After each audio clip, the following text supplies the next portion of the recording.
You stop mid-step and put your hand on a garish necktie. That bottle, Bratan! Just look at that bottle!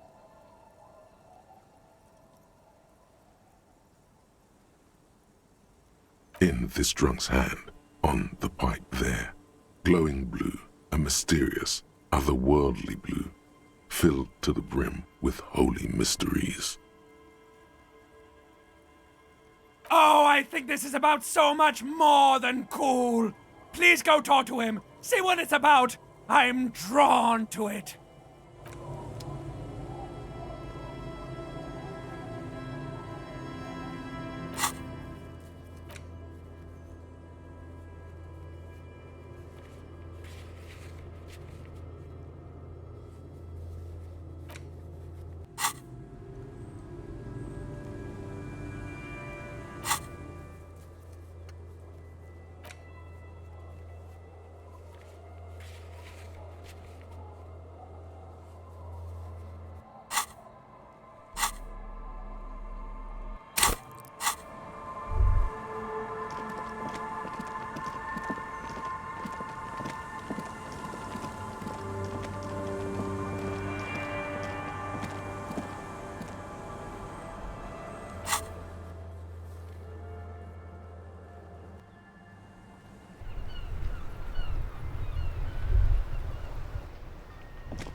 Can I help you?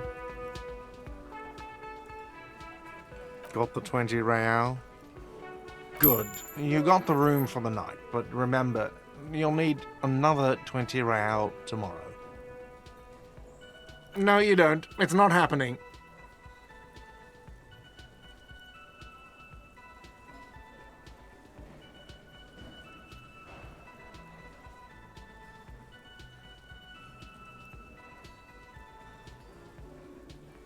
By causing more trouble, I think we're good.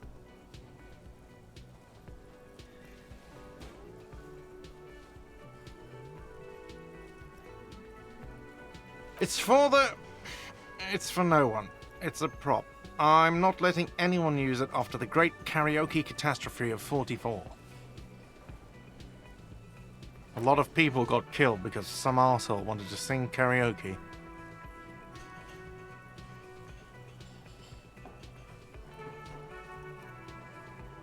Okay, yes, it's for some clients.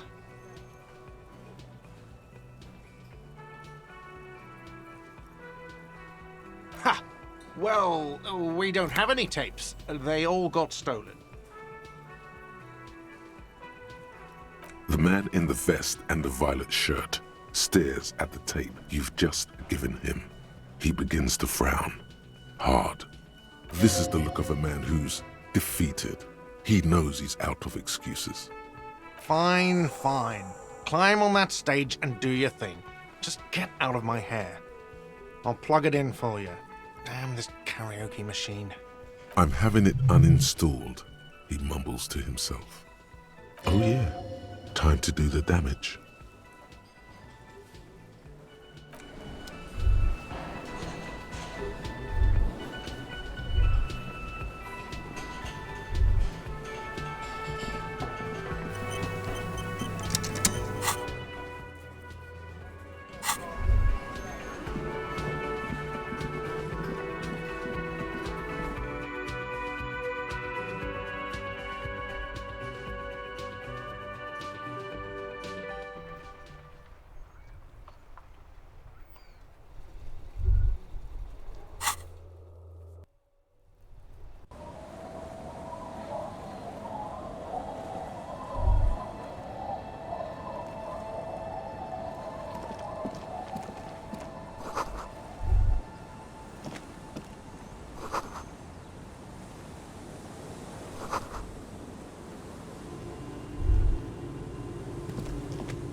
I'll just keep the Corda Lacey in the channel, if that's okay. It's too shallow near the pier.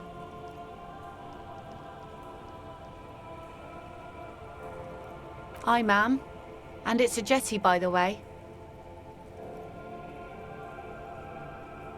Of course. Jetty. I prefer a good jetty to a pier any day. Jetty? Hello, detectives. It's good to see you here. I only just arrived myself. What brings you here, madame? Nothing, really. I've had my eye on this jetty for weeks now, so I decided to investigate it personally. This cluster of buildings isn't on any of the official maps, as far as I can tell. That. And she's also keeping an eye on you.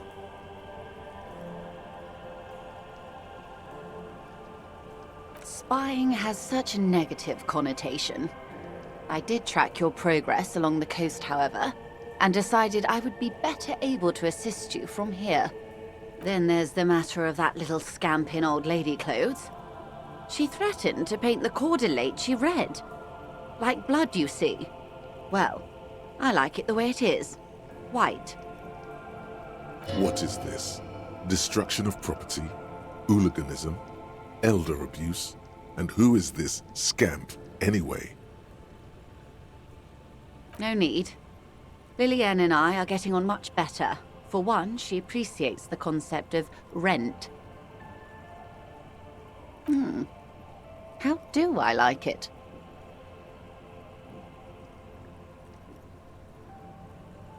Water drips down eaves of Eternite. The jetty below her feet creaks to the tune. The smell of salt and dog shit in the background. It's pornographically poor. The street has no name, all the men are dead or missing. And is that the carcass of a motor carriage over there? I'm surprised that woman hasn't put me to the sword yet. Maybe she will. You should ask your questions while you can. Dark eyes survey the coast leading up to Martinez. Dull grey metal rests in her scabbard.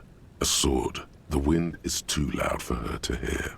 Fortunately for you, madame, the RCM is on the scene. Real men, real politics, real thoughts in your head.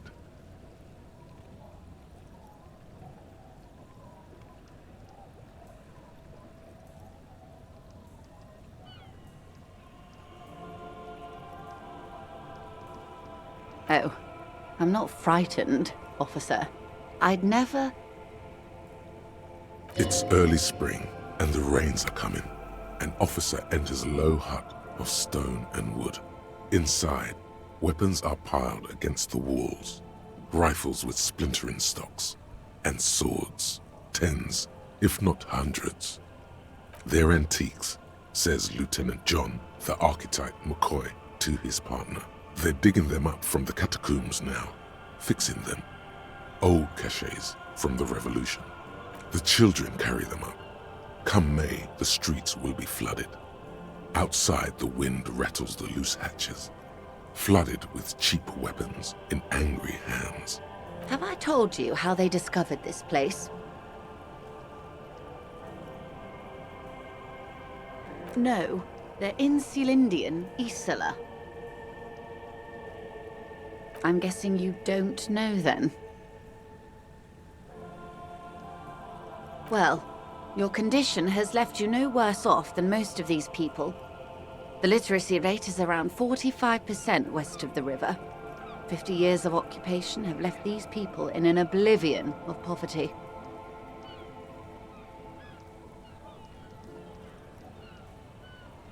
I knew you would sympathize. Most Revacholians will never know what this place means. Our home. This island of matter. Or why they were ferried over in the first place. Remind me to tell you one day. For now, how can I assist you in this new location?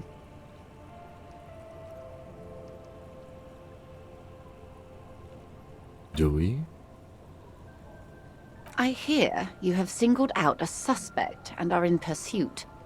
This is cause for cautious optimism. I would not want to delay you. This story she will tell. only before she leaves Martinez, at the very end of her stay. Maybe there is something else I can assist you with, while you're hot in pursuit? By love, you did. She is memorizing your badge number. Pleased to meet you, Lieutenant W. Freighter Dubois. I am glad to see a man of high qualification. The situation is precarious. What can I help you with, Lieutenant Freighter?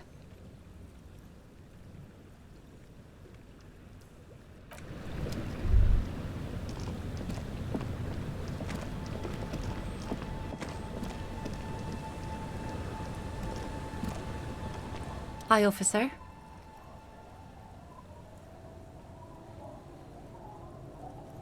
Anything I can help you with?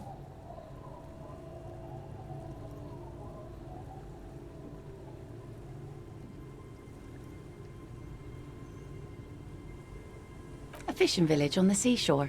This place doesn't really have a name. It's sometimes called Elysium.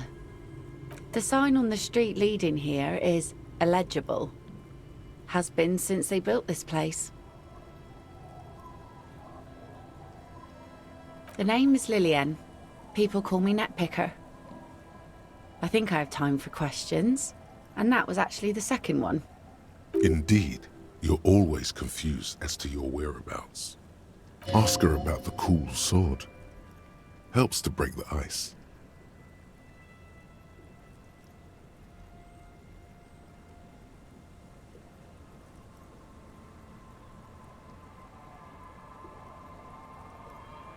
Unfortunately, the factory sold this one with a 3-year warranty instead of a story. It's to intimidate folks, mostly.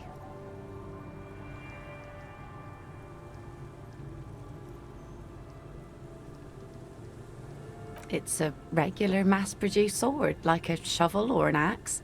Nothing fancy, just for intimidation.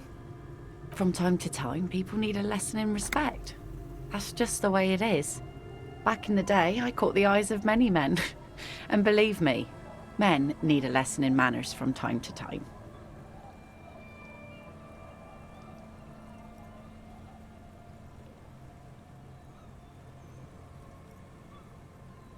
What makes you think we haven't? The truth is that almost everyone in this life is scared and tired and stupid and too dull for that. That goes for men too. But they put on an act for us. Pretend like everything's good and living in shit doesn't bother them. Like anyone falls for that.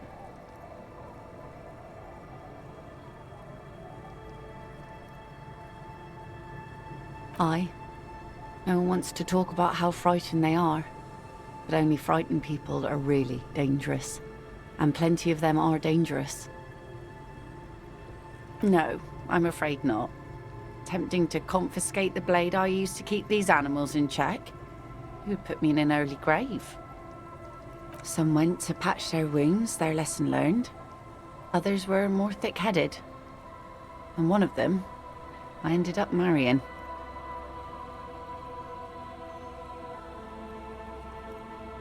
Guess I enjoyed the way he bled.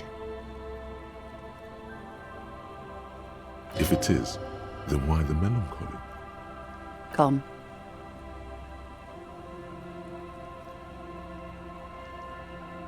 To the waves. The sea took him. It was a long time ago.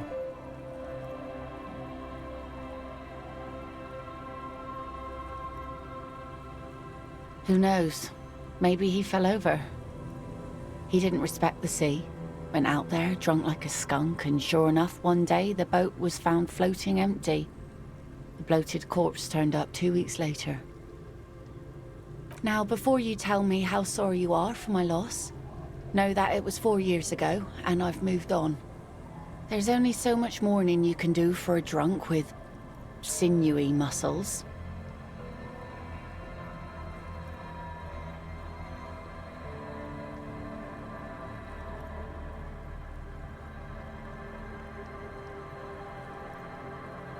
Us working folk don't have the luxury to be bedsick with melancholy. I buried him, mourned for an appropriate amount of time, and went on. Life didn't really change that much for me and the kids.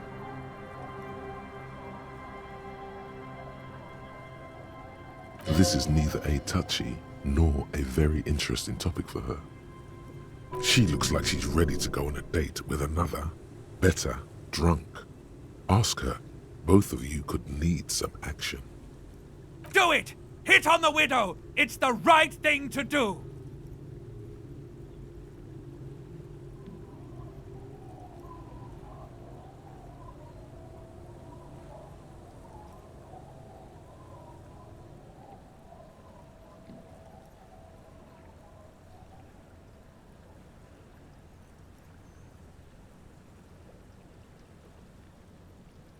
Sure is. The sun, I call her, coated with a fresh layer of tar just yesterday. It'll take some time for it to dry, assuming the sunny days continue.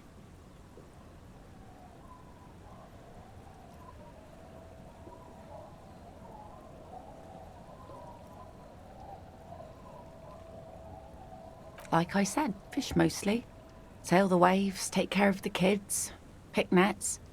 Right now I'm tarring a little skiff. I sell the fish to people in the Delta to serve at their fancy restaurants. Authentic Insular Indian cuisine. Sometimes I also walk to the beach to see what the sea has given up. The sea is full of surprises. This is what is called a conversation. You don't have to be guarded right now.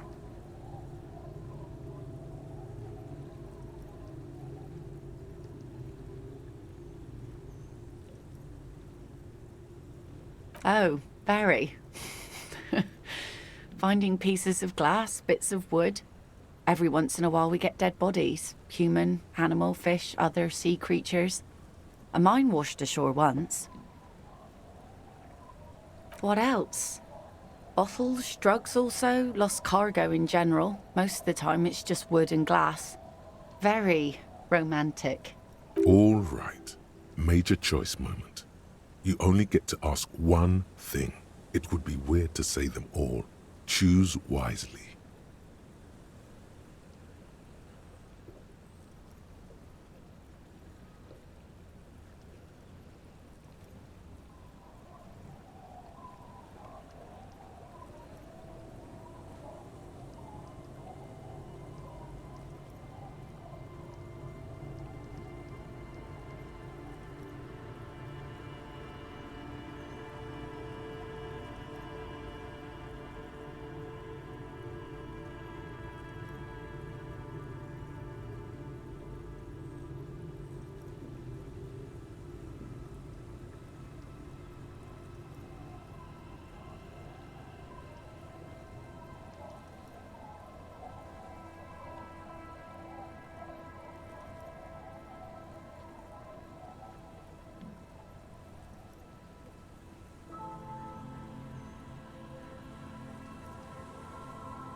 Well, you're barking under the wrong tree then, officer. I have no interest in floaters. Seen enough of them in my life already. Very unattractive bunch. Yeah, maybe steer clear of the things reminded her of the floater she used to be married to. Just saying. Let's see. Who are you looking for?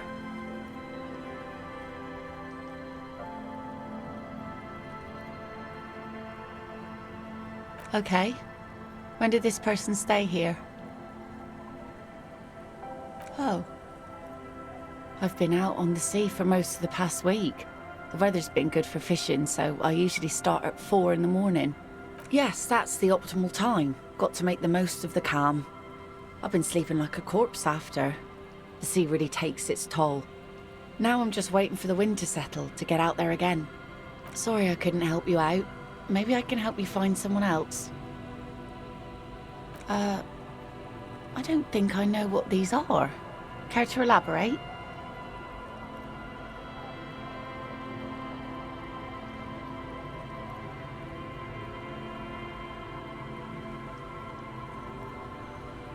Aha!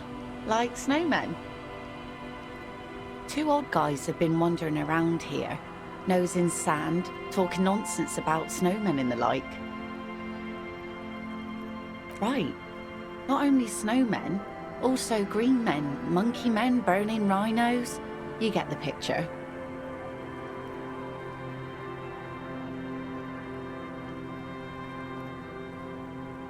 Oh, you're getting it. And it is gorgeous.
I don't really know. Further down the peninsula, I guess. I mean, that's where they were heading. Who else are you looking for besides snowmen?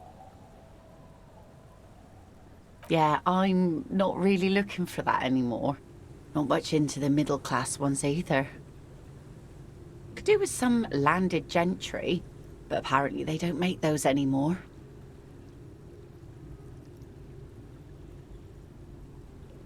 I wish I could help you with that, but I haven't seen your working class husband. Maybe I can help you find someone else. She seems genuinely sorry for not being able to help you. Really? Are you sure you're not also looking for Nadia Harnancourt? Or Ignis Nielsen? Or the Great Lost City of Ace, Under the Waves?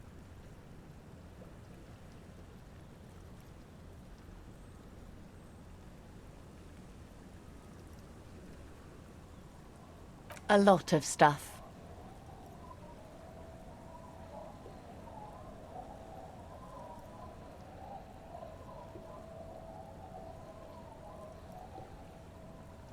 Oh, there's plenty missing. But that's too much for even an eager terrier like you to handle. Although you seem very thorough. Tell me, instead, is there something else I can help you with? Oh? Really? Are you a lot of stuff?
Good to see you, friend.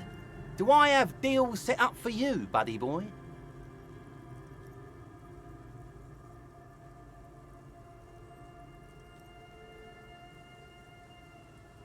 So what do you want? I got smokes. They're cheap. Very cheap. I got Pilsner. Great deal. You won't get a better deal on that piss. Spirits I can let go for 300 real. I also have speed. And by speed, I mean amphetamine. See? There it is, bratushka! The spirit! Let's buy the spirit! 300 real is a lot, but this has to be done! It's our end game!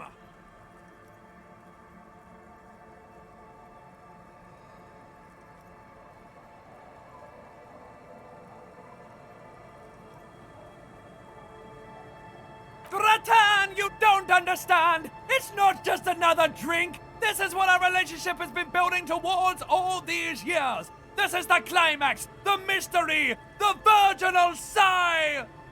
You have to buy it from him!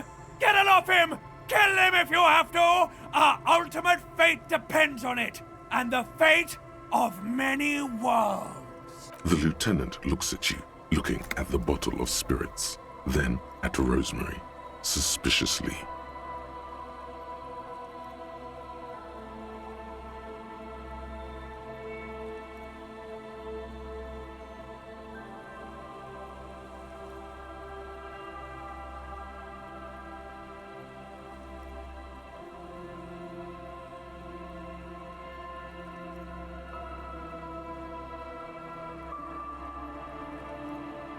Oh. The system's been good to old Rosemary here, and I'm milking her like a bitch goat in the backyard. You see, friend, man makes his own luck, and I made mine real good. Got my hands on 3 bottles of liquor exquise, sold 2 to the fellows around here, and immediately invested the profit. Bought cigarettes, bought beer, even bought a bit of speed. And look at me now, I got everyone on my hook. The hook. Where is it? I can't see it.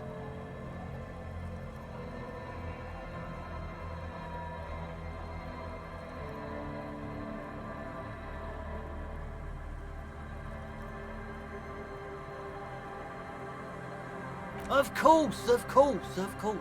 It is what it is, you know. What it's always been. People, buddy boy. It's the people. See, friend, it's real valuable. Worth every real, if you catch my drift. Got it from a bit of a business venture.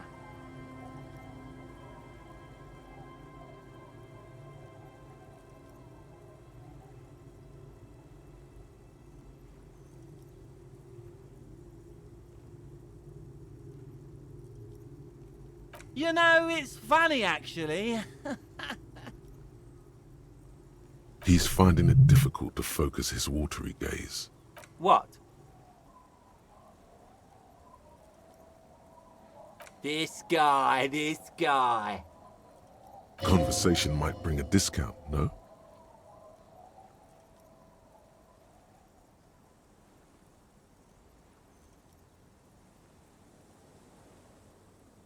Oh, this is medicinal spirits. The good stuff. Got it from the doctor's office. He ain't shitting you! Medicinal spirits are a blast, Bratan! The flaming truth of this joke of a world! I got one of those scientific ampoules a few months ago. Torpedo, they call it. It's supposed to keep a man from taking a drink. Didn't stop me for shit, that's for sure. 5 lemons with half a pack of butter and you're good to go. It really isn't. In a week, the goddamn kidneys started giving me all kinds of help. Finally, the missus took me to a private doctor's office. Not a charity, the real thing. Those arseholes charged me 4 real to remove the damn thing. But I came out on top after all.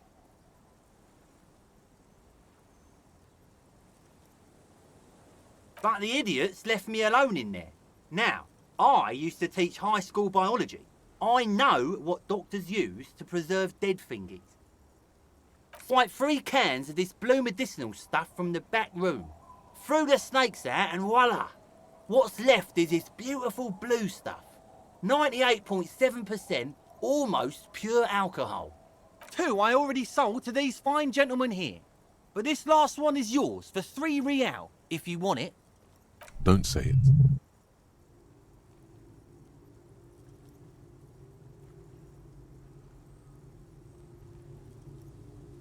Yeah, be careful. It's extremely flammable. One spark and the entire city of Revachol is wiped off the map. Feels like someone set a mustard field ablaze right inside your nose, then drenched it in tear gas. Your nose is a singular source of pain, but at the same time you don't remember the last time you felt so alive. In all fairness, that might be attributed to the retrograde amnesia. Did I not tell you, Bratan? This is it! This is our party drink! This is what we're having, baby! Please get it for me! So, what's the deal, friend? Want the spirits or not? 3 real and it's yours, friend. The deal of a lifetime. Well done. You got it. That's a much more reasonable price right there. Makes sense now.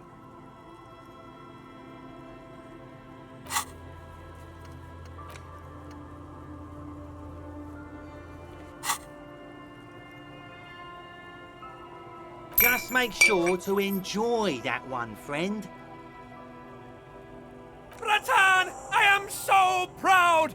Now, whatever you do, don't drink it! This deserves so much more than just regular oral consumption! The tie is so on the money there. Up the bum it goes.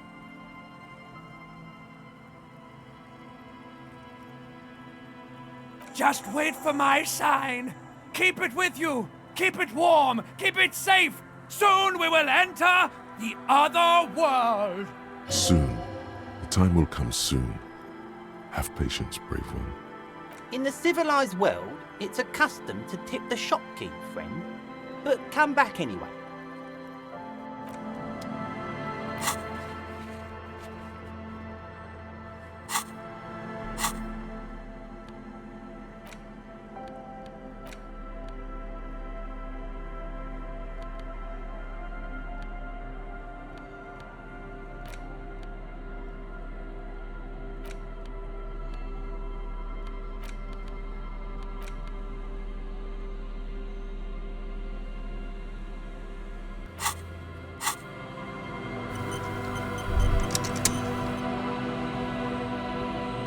Tequila Sunset.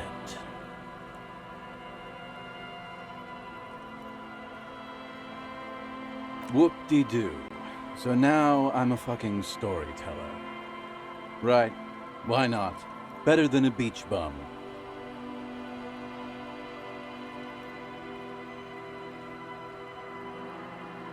It depends, really. Are you willing to help me out? You might get scammed here. No, the reality of the situation requires a rather modest contribution. A little motivational package. Booze! Did you already forget our party? The thing I relayed to you earlier. So, have you got anything for good old idiot Doom Spiral? A bottle for a story. Seems fair to me.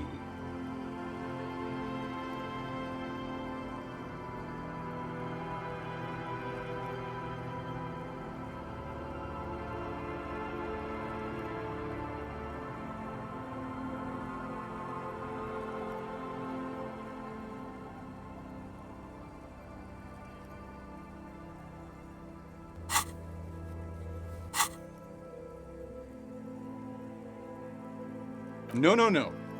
Contrary to popular belief, I enjoy being alive.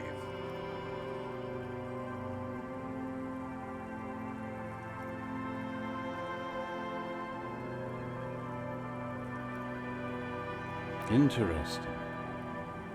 Ah, this is what they use to keep the working man going.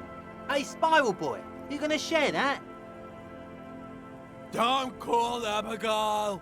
Shut up, guys. I'm telling a story here. Something happened to you. Something happened to me, too. My actual name is George, but around here, you already know. I was once a reasonably high net worth individual, a founder slash junior partner at a high concept creative services agency. When my story begins, I had just landed a major contract with an insurance firm. I used the profits from my agency to finance what I called a cultural incubator. Abstract value generation, value per person, high concept stuff. I developed the paradigm, worked within the paradigm, but the burden of leadership weighed heavily on me. So I went jogging every so often to keep myself sane. 22 full-time employees, an all-star team, a potentially historical set of individuals. Worrying about them often kept me up well into the morning hours. It did. With my trusty Sansarique tracksuit, I felt like I could conquer the world. But now dreams are worn thin, much like my tracksuit.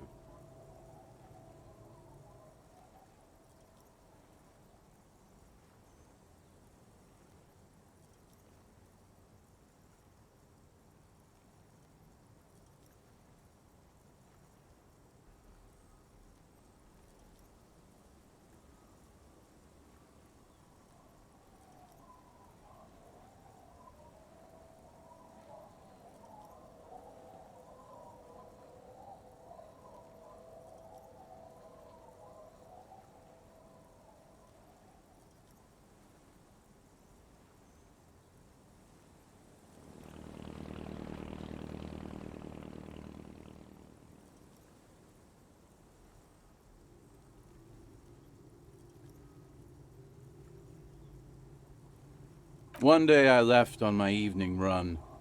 As you may know, it's impossible to clear your head when you're distracted by the sound of keys jangling in your pockets.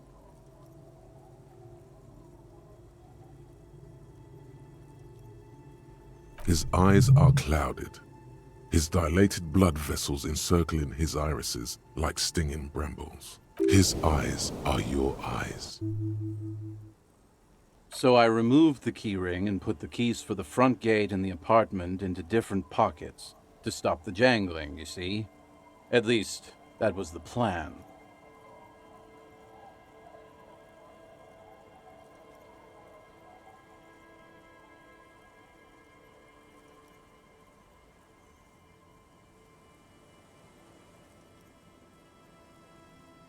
I was halfway done with my usual lap when it started to rain.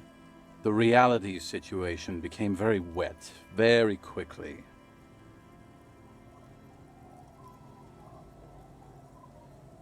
Wet, okay? It was raining really hard. I made my way back home and discovered that I didn't have the key to the front gate. I'd mixed it up with the key to the letterbox, which was useless. Naturally, the situation required me to climb over the gate, which I did. There was no climbing down because I slipped and landed on my ass. Ouch, indeed. Reality was looking rather grim just then. Me lying on my ass in a mud pit in the middle of a heavy shower. But when life knocked me down, I always got up. So I made my way across the yard. Standing in front of my apartment door, fumbling with my pockets, I realized that I'd also forgotten my apartment key. I wish I were, Tequila. I wish I were. Instead of my apartment key, I'd taken the key to the office. I rang my neighbors' buzzers. It was late, and most of them didn't even answer. Those who did assumed I was trying to sell them something and hung up before I could even explain the situation. People are naturally wary of ad men, you see. One moment someone chats you up, 5 minutes later you've bought a box of edible lingerie and a strap-on. I don't begrudge them, especially since I was known to be one of the best. Heavy is the head that wears the crown. Just then, I experienced a moment of clarity. I still had the key to my office. I could wait out the storm there. But when I reached my office, I remembered that I'd asked one of my producers to change the locks that day. And since I hired only the best, he'd already done it, and I couldn't get in. Anyway, long story short, life spiraled out of control. I haven't gotten into my apartment for years, and my girlfriend left me because she didn't want to date a homeless man. The company, well, you see where I'm going with this. So, now you've heard my tragic tale. What do you think? Like nothing you've ever heard, huh?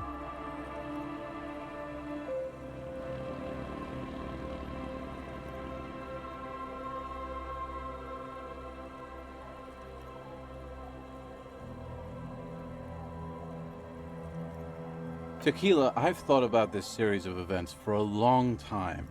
If there was anything else to it, I would have thought of it by now. Why didn't you go to the authorities? Well, at one point they came to me, but, you know, I didn't have any ID on me, so they tossed me in jail for 2 days. I can't say it increased my faith in the RCM. No offense, gentlemen.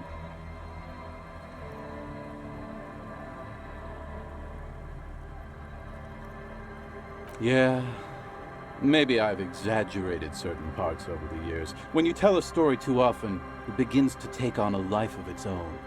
But what matters is that it's true to my subjective experience. Anyway, that was all the story one bottle gets you. Almost empty, this one. Truly, he has the soul of an artist.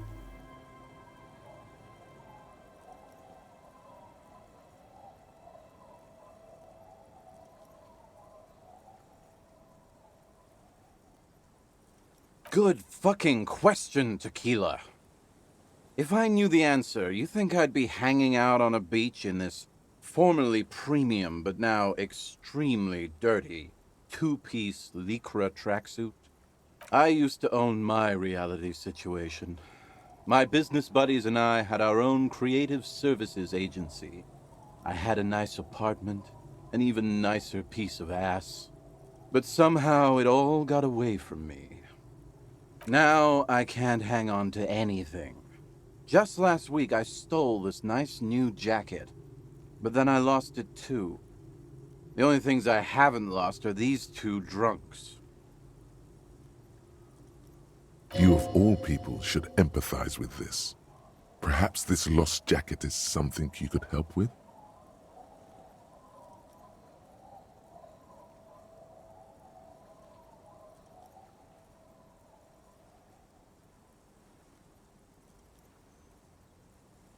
Tequila, it's a verifiable tragedy. It was practically brand new. Sure, it didn't really go with my Lycra threads, but it did itch a lot less. Say, you're a detective, right? Maybe you can help old Doom Spiral out. Solve the case of the missing jacket. What do you say, Tequila?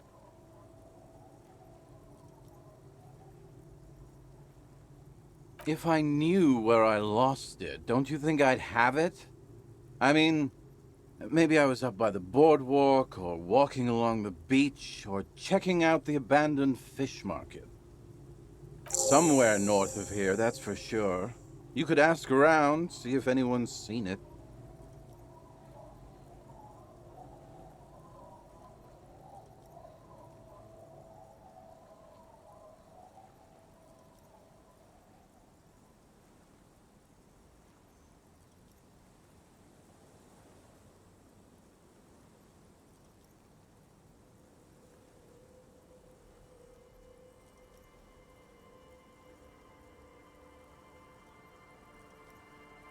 My agency, man. The Boom Boom Room.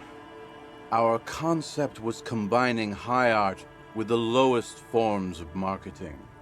The color red, breasts, and oil painting. I convinced my partners to reinvest some of our profits in an even more high-concept cultural incubator called Thin Air. The artists were happy, the clients were happy. I was financing a group of poets in East Revachol who were developing a new universal poetic language. But then it all went to shit. Sounds intriguing. What say you, Art Cop? If it sounds like it makes no sense, that's because it doesn't.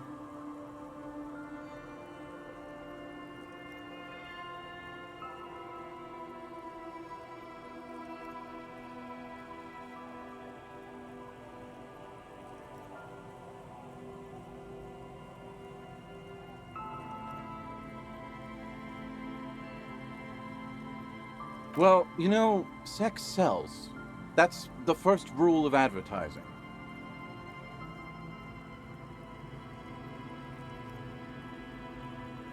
Maybe you're right. Who knows? Maybe we were behind the curve? We were fucking rich, though, that much I know.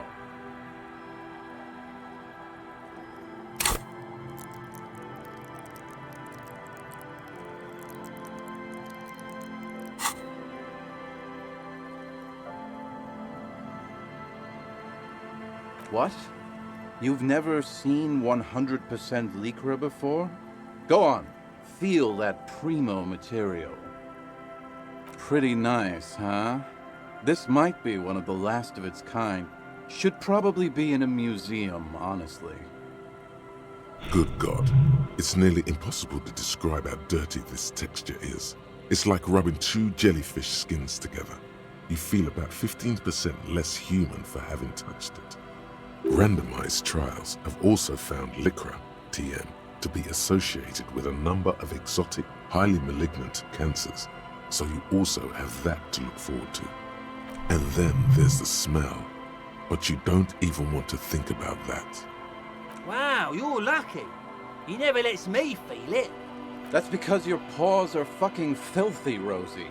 We're right next to the bay. You could wash them anytime. My fellow members of the Union of Moribund Alcoholics, they're exactly what they look like. Hey, tequila! You want to buy some speed? Shut the fuck up, Rosemary. He's a cop, remember?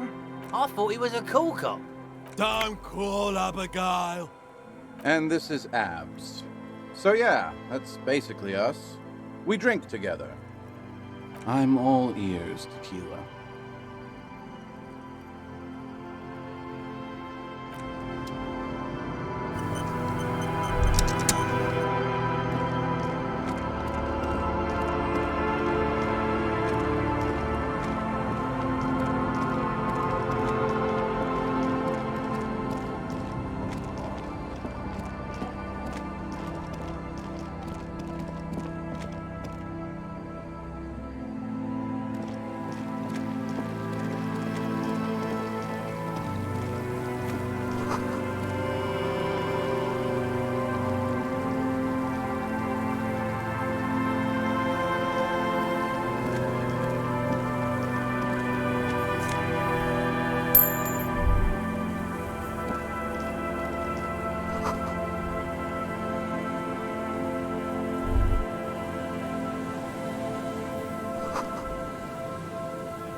A scattering of bullet holes is spread across the cracked wall, reaching from one corner to the other.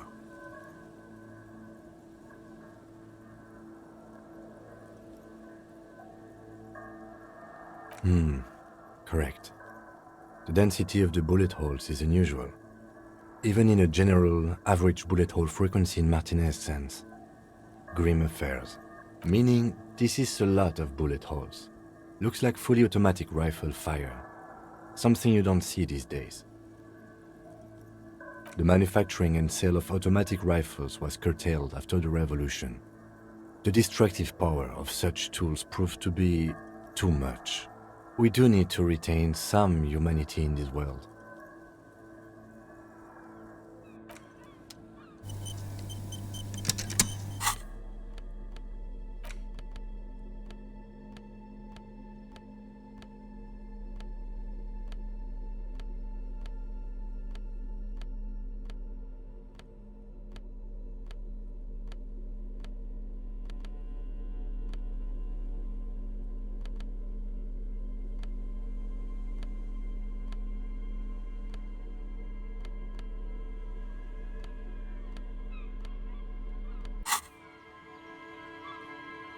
A scattering of bullet holes is spread across a row of ghostly shades stand facing the wall.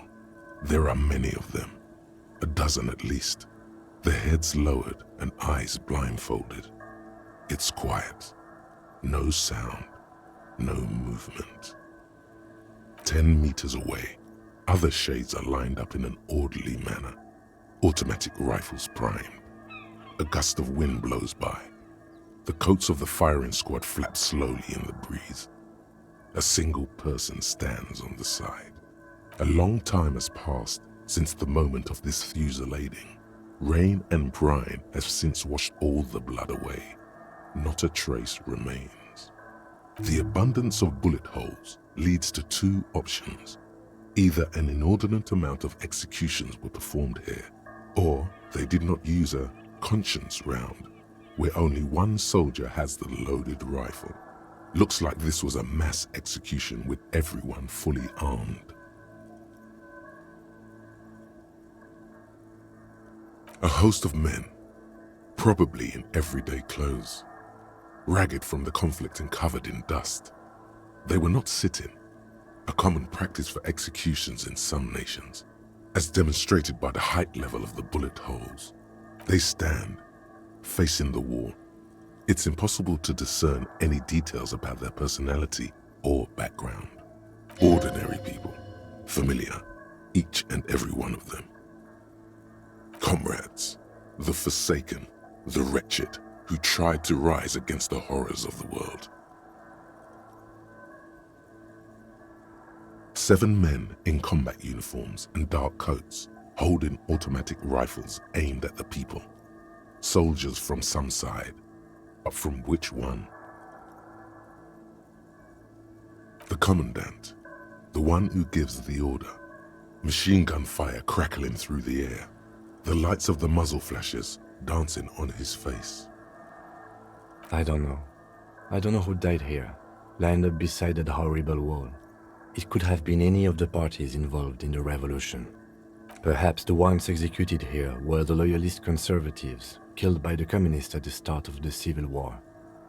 Or it could have been the communists, put to death during the last stretch of the conflict by the coalition forces.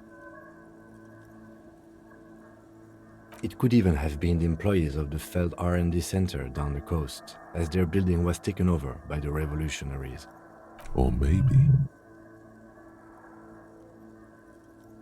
Yeah, it's very unlikely the coalition forces were the ones who died here. They were always the last ones against the wall. To be honest, if a coalition member was anyone in this situation, it was a commandant, the superior giving the orders. A cold sea wind blows away the figures.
That patch of reeds over there, it's a great place to hide something.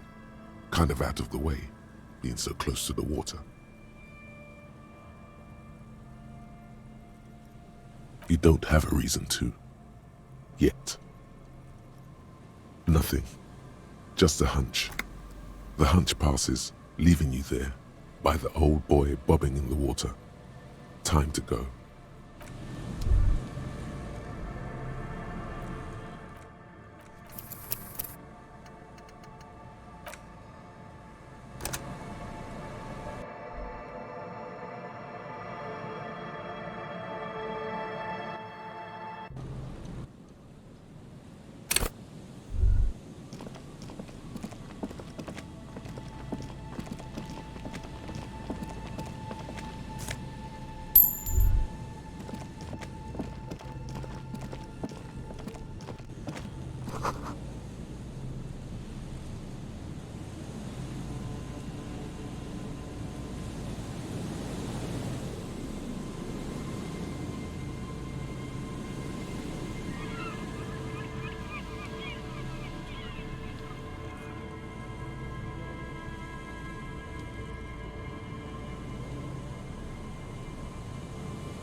The remaining windows rattle from a strong gust of wind. They're covered in a thick layer of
A pane of Eternite has been planted into the snow.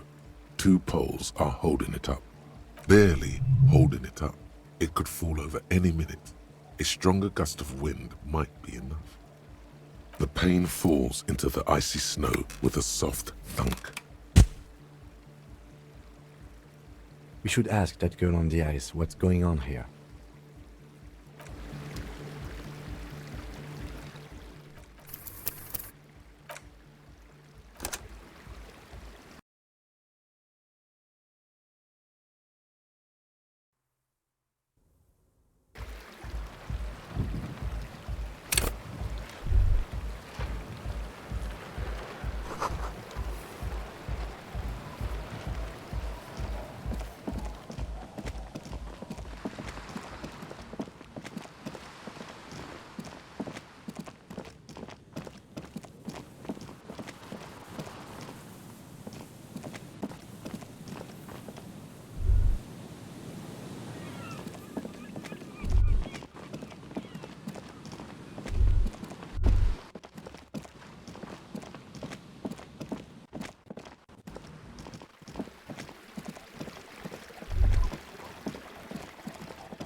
Go.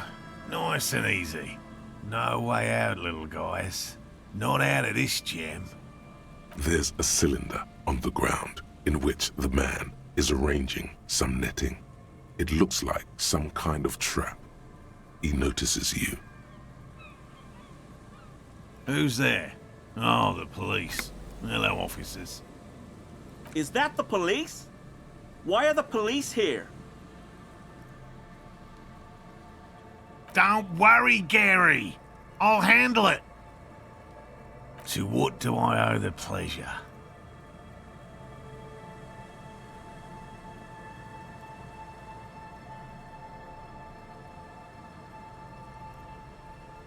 Of course.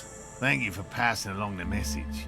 That damn waterlock is broken, and we can't go all the way around the 881.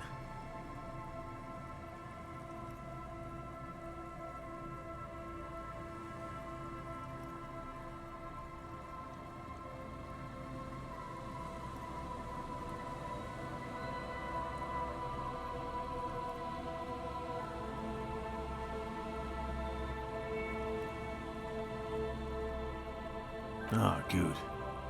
We should really be getting back. Gary could use a hot shower and a warm bed. Did he say we can go back now? Yes, Gary! We can go soon.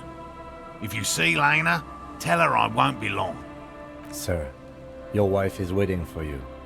I just have to do one more round. See if the phasmid has taken the bait. Then we're going. For all his passion, this man is diligent and patient. You could learn things from him. I'm afraid not, officer. I've been busy digging around in the reeds for days, looking for signs of insect activity. I'm less interested in mammalian concerns, to be perfectly honest. The lieutenant takes a short note in his notebook, then gestures for you to proceed.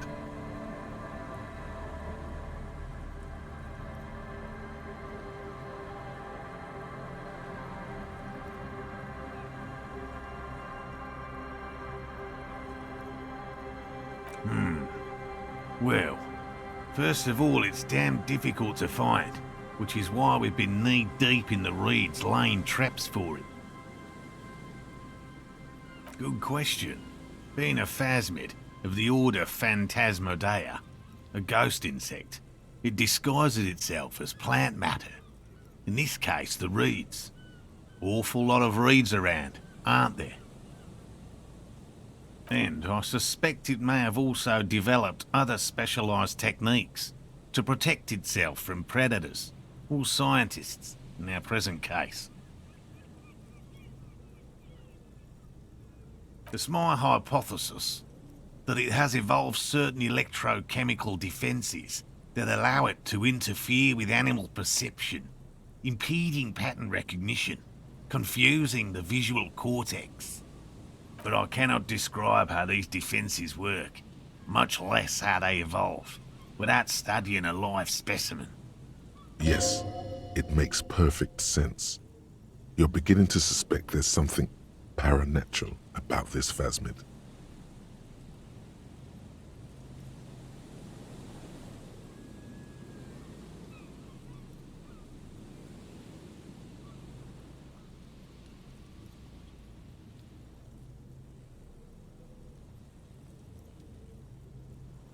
I'm expecting it to be quite giant.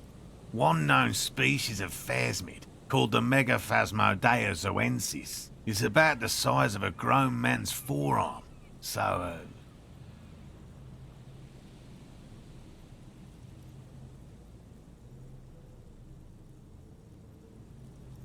typical rookie assumption. Insects are much more sophisticated creatures than those unversed in zoology give them credit for. Even simply catching a glimpse of the Insulindian phasmid would be the apex of my, of any, cryptozoologist's career. But to study it and its defences, find out how it stayed hidden so long.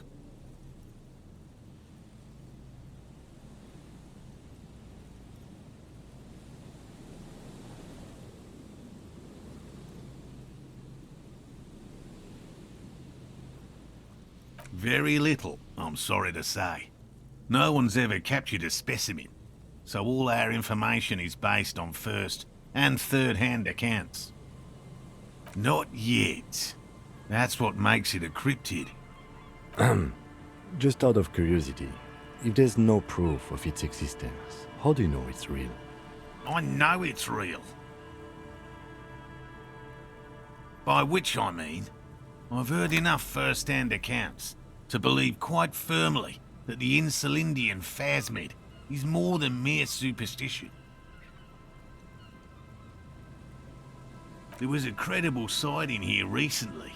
A pair of teenagers described a creature that matched the Insulindian phasmid to an uncanny degree, despite not knowing what it was themselves.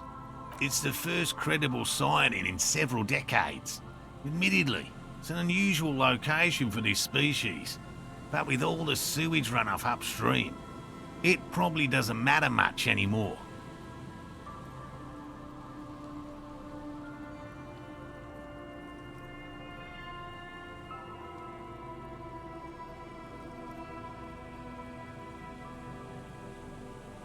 I have to resist the thought. Such an extraordinary creature is doubtlessly highly resilient. After all, it's generally thought to be capable of parthenogenesis.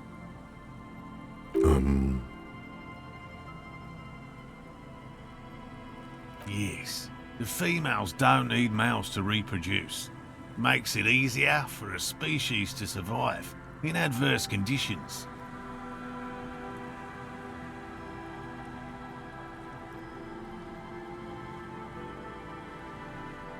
Yes, the Insulindian phasmid is a very clever insect. That's why it's so damn difficult to catch. But as a scientist, I'll try my best to remain dispassionate. Well, they may not look impressive, but Lena designed them quite cleverly, so I'm sure they'll do the trick.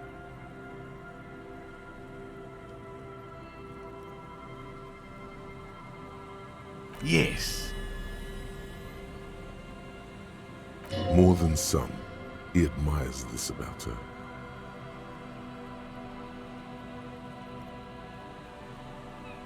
Simple. Attracted by the locusts, the phasmid crawls down the funnel and, having eaten its fill, can't get back out. At least, that's the intention. The net isn't a perfect solution, but we didn't want to use anything that might damage the specimen's delicate exoskeleton. Locusts. Nearly all known phasmids are herbivores, of course. But we've hypothesized that the Insulindian phasmid might occasionally prey on other insects. Inside the traps, a number of locusts crawl and tumble over one another in a tiny, chittering swarm. A meat-eating stick insect? Does it pretend to be the reeds as part of its ambush behavior? This seems unlikely.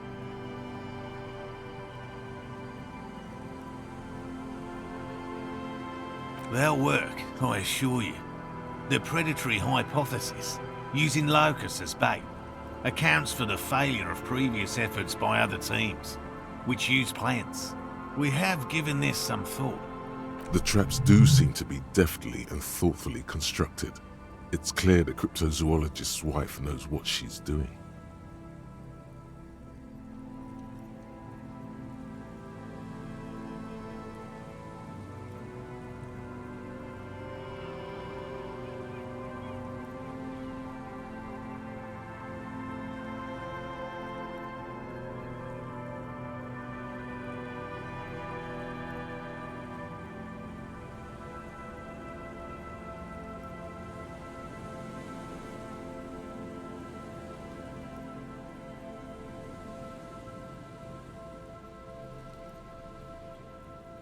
Thank you for your opinion.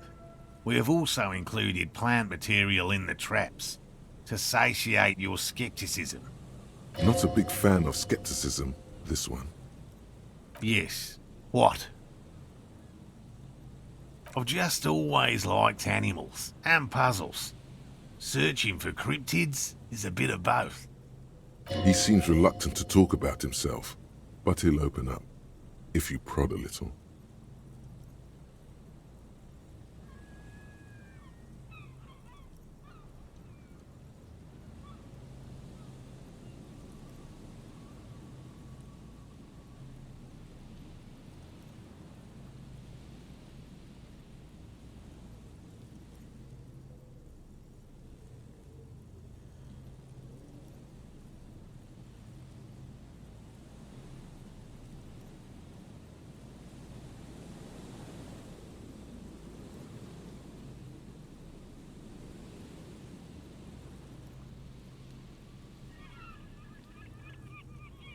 It's not child's play, just because I have to traipse through the mud every so often. Real. I know you think one is a respectable profession, while the other is superstition. Everyone does.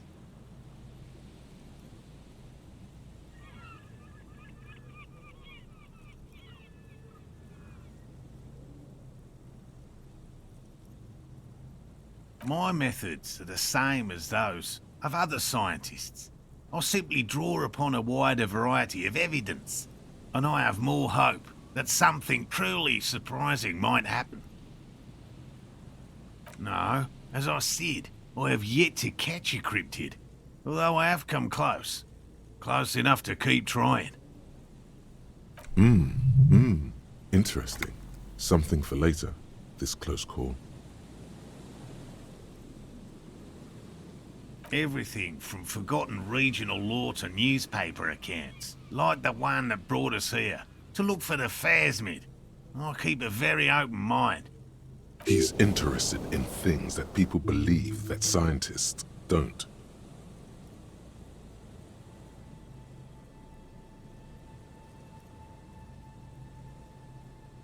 Most establishment scientists only care about reputation and remuneration, not real research, and certainly not the truth. They're a cowardly lot, and both the field and basement archives can be dangerous places.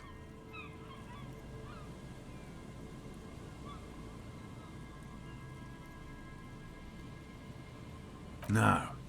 Very few cryptids are ever discovered, and not for a lack of trying. To stay hidden is a cryptid's primary quality. It's even in the name, cryptid. Of the list of cryptids kept by the Cryptozoological Society of Chemnee, which is 4,082 items long, about 2,000 have been confirmed as hoaxes.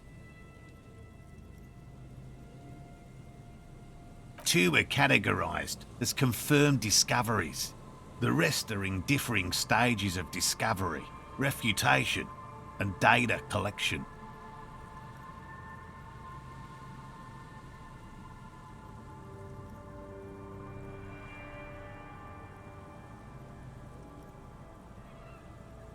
Yes, the Chateauquin forest pygmy, who turned out to be an extinct species of primate, and a cave salamander from Yugograd, who is, honestly, quite unremarkable. It's in a zoo somewhere. We cryptozoologists are brutally honest with ourselves, more so even than the public. With cryptids, most cryptids are hoaxes or they are never found. That does not mean we should stop searching.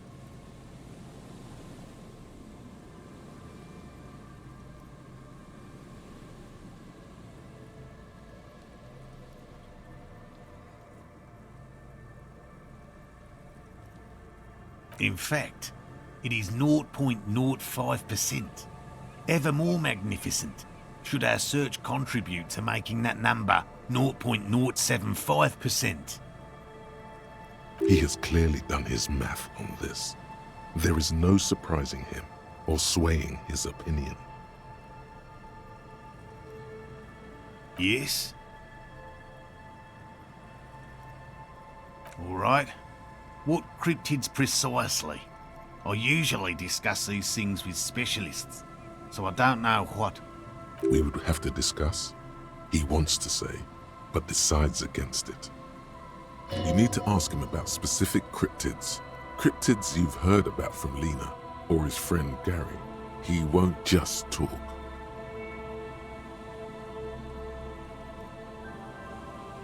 Formerly the most dangerous, yes. But do you know the most dangerous living cryptid? He doesn't want to make it feel like you knowing it is some big deal. The most dangerous cryptid is a carnivorous ruminant, known colloquially as the dread moose. Yes, the dread moose subsists entirely on flesh. It has even been known to dig up fresh graves in search of sustenance. Human remains have been found deep in the forest, torn apart, then trampled into the mulch by large hooves. Infer from that what you will. Just like an ordinary ardent moose.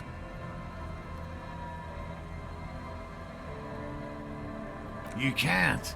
That's what makes it so dreadful and hard to identify. A moose that looks like any other moose. What's going on here? He's kidding, right?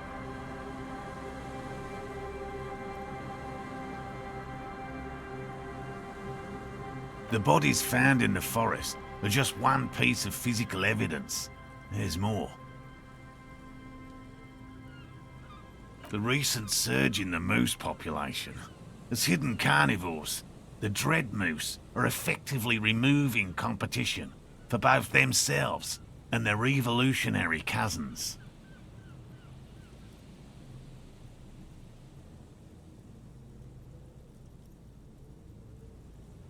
Moose are already being hunted for sport. Can you imagine what would happen if they came to be viewed as predators?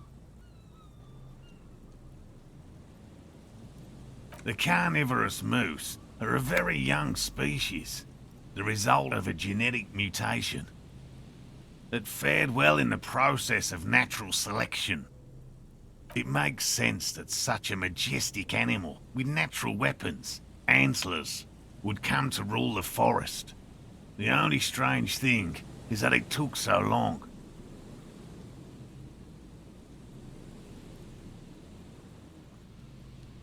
One slaughterhouse at the outskirts of the woods in Vasa reported that its staff kept seeing moose in the distance. The moose would just stare at the building, as though they were waiting for something, its eyes bloodshot and full of cruelty. And that's not all. Some of the slaughterhouse apprentices went hiking by a nearby creek and saw a moose nibbling on an unidentified carcass.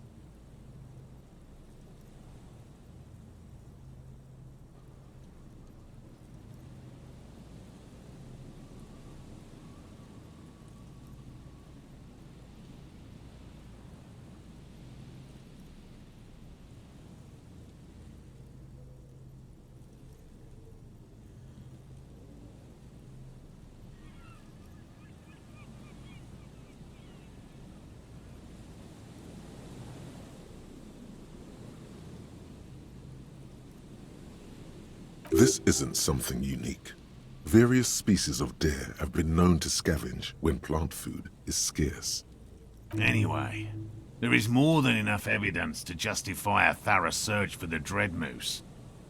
Let's close the subject, before it turns into an argument. Here is a man who has had more than his fair share of heated arguments, and would, surprising as it may seem, prefer not to have any more.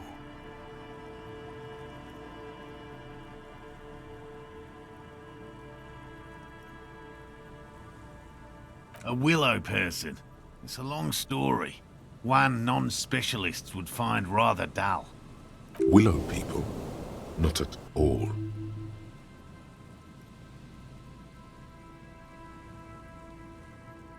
They're not people, really. Some argue they aren't really animals, as they seem to have evolved directly from trees. They're very, very thin, almost flat in fact, and can camouflage themselves easily, wrapping themselves around trees and blending in with the tree bark. In that way, they're not too dissimilar from the phasmid we're looking for here. You probably have. Gary and I painted an entire grove's worth of trees in slow-drying paint. It was a bright lavender colour. I was hoping one of the willow people would get paint on it and not be able to camouflage itself. After waiting in hiding for hours, I saw a figure slip from one of the trees, a lavender shadow dashing through the grove. I chased it with a net. Not very elegant. You can't be elegant in the field. And, well, it was faster than me. A lavender shadow. I know you think we were snacking on funny mushrooms. It's easier to mock someone than to admit that the world might be more interesting than you've imagined. Furthermore, I'm not saying it was a confirmed sighting. I'm painfully aware of what goes into verifying such things. There is a serious possibility that I saw a squirrel or a trick of the light. I am my own harshest critic.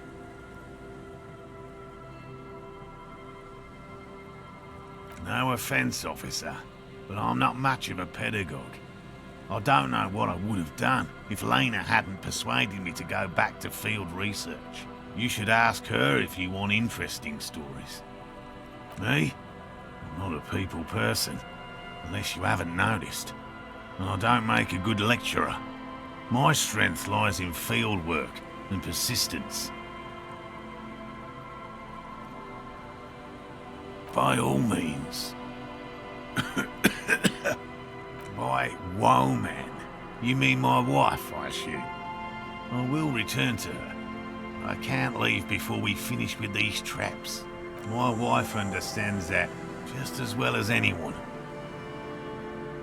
Come on, Morel. We've been soaking out here for days. It's time to go back. And leave the traps? Absolutely not. I won't let Lena down. Come on, she wants us back. I'm soaked up to my nuts over here. We'll both catch reed crabs if we don't dry out soon.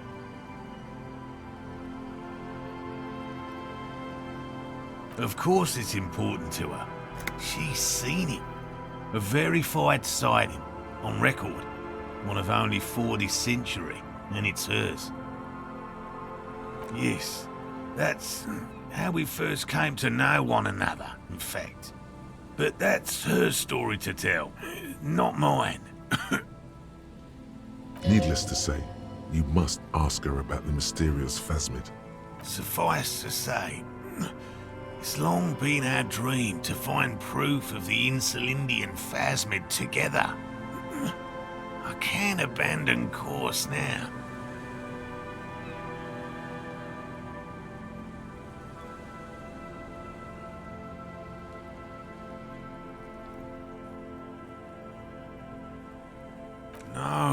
No. The traps need to be monitored on a regular schedule. What would we do if the phasmid were to starve while we were sipping tea at the hostel? He's dead set on this. I could go for some trap setting. I didn't expect you to take such an interest in our work here, officer.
Yes, indeed.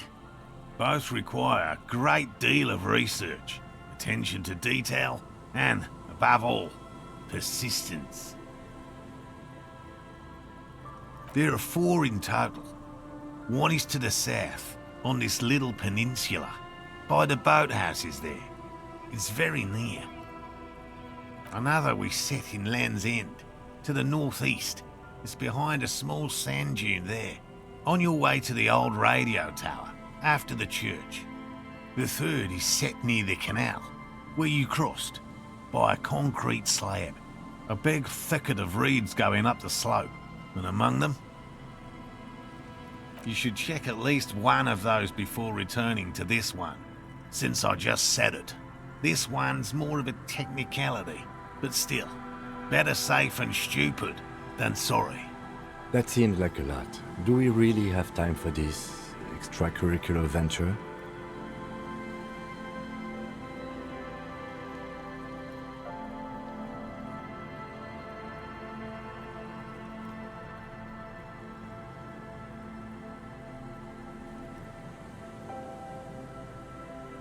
Is it?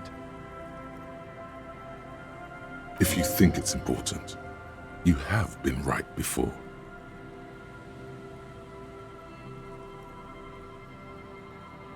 Bring it to me at once.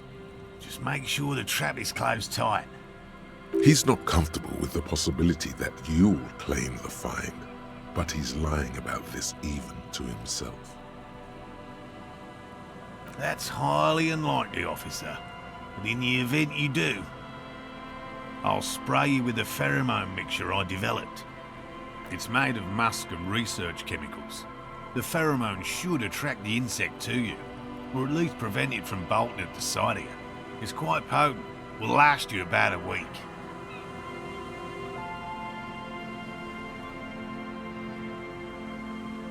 Wise choice.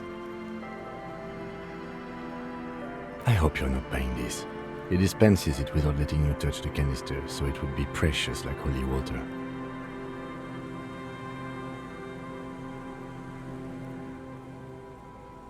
It is precious. A single dose cost me 50 real to develop. Not that I expect you to understand self-financing one's own research.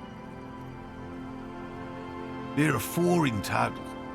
One is to the south, on this little peninsula, by the boathouses there. It's very near. Another we set in Land's End, to the northeast. It's behind a small sand dune there, on your way to the old radio tower, after the church. The third is set near the canal, where you crossed, by a concrete slab. A big thicket of reeds going up the slope, and among them... You should check at least one of those before returning to this one, since I just said it. This one's more of a technicality, but still, better safe and stupid than sorry. That seems like a lot. Do we really have time for this extracurricular venture? Even relative to examining a week-old corpse, I'm not sure mucking about in the reeds qualifies as fun. But have it your way, detective. If you think it's important, you have been right before. Right, which means you two can pack up and go back to the whirling. Whatever he thinks about this detour, it's clear that these men are exhausted and in need of assistance. Finally, someone's talking sense. Thank you for your help. Gary and I will start breaking down camp. If you have any more questions, now's the time to ask. We'll be gone once you get to it.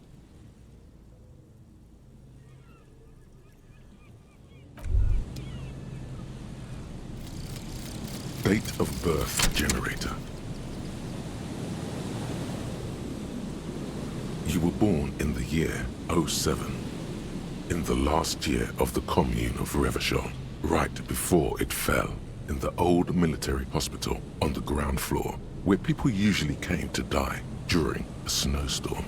The revolution had about 1 year left to go, and the fires were still burning bright. There were explosions in the blizzard. This was 44 years ago. You are 44 years old. The bloating might never leave your face, but beneath it, You still have some years. You still have some hope.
There's a trap in the reeds at your feet. Looks like the same one you saw Morel set before. Same mesh, same wiring. Behind you, the ruins of a residential building loom over the reeds. They whisper amongst themselves. Confidentially, snowflakes cling to their shivering stems. Locusts are crawling around in the trap, confused but uneaten. You see no carnivorous reed phasmid gorging on them. Big surprise. Anyway, 1 down, 3 to go.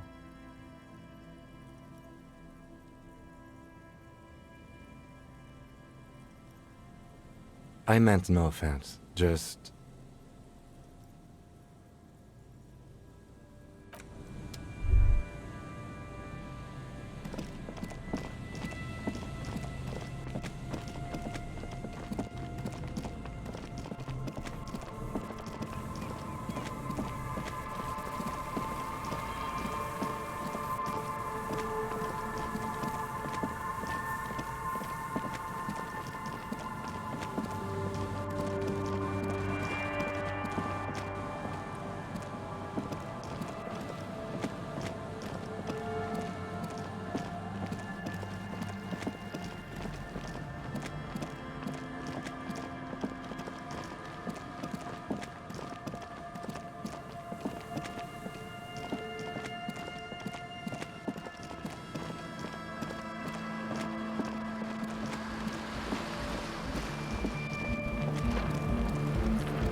familiar apparatus lies among the reeds, another one of Morel's traps. The reeds shake sadly in the coastal breeze. Snow specks the stalks. Most of it melts quickly, relinquishing form to darkness.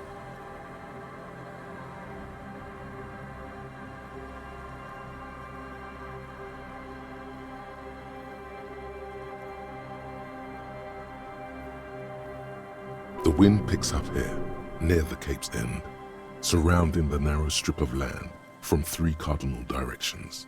It's cold for this time of year. This trap is also full of panicked locusts. No sign of any cryptozoological beast inside. Another empty trap.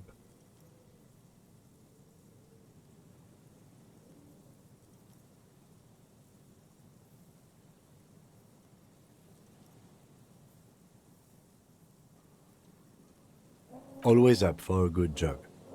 Otherwise, would I still be on this case with you?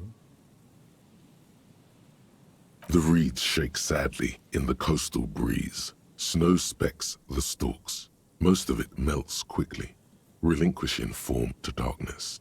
The wind picks up here, near the cape's end, surrounding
This trap's not too hard to spot, once you know what to look for. Keeping it hidden has not been a priority for the cryptozoologist.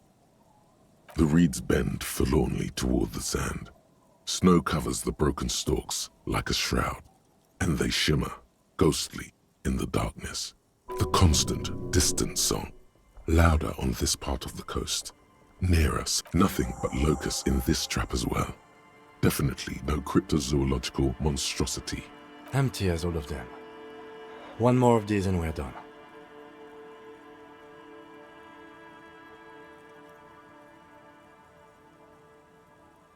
Of course. Noted.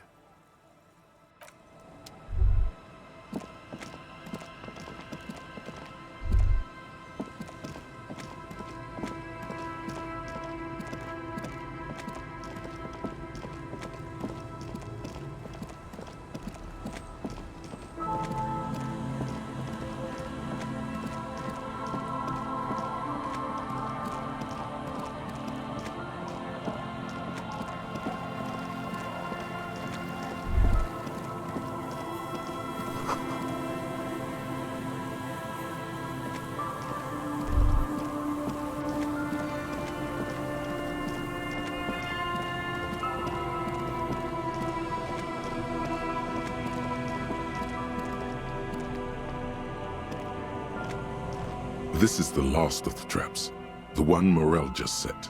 Checking it over, he said, is just a technicality. The reeds by the abandoned campsite sway and tremble, while the snow, the later it gets, the colder. Remnants of the camp can still be seen in the sand, the fire that's gone out. You feel strange, somehow.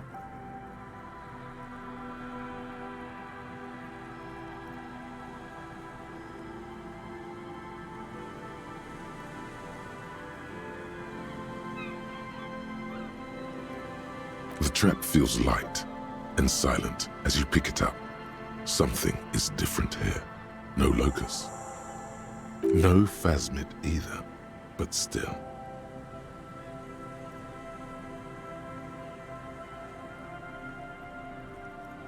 Well, the bait worked on something. This doesn't mean it was a reed monster, though.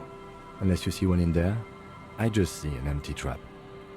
The netting is a little untidy, messier than the others. Like someone or something picked the trap up and shook it before dropping it back down on the ground.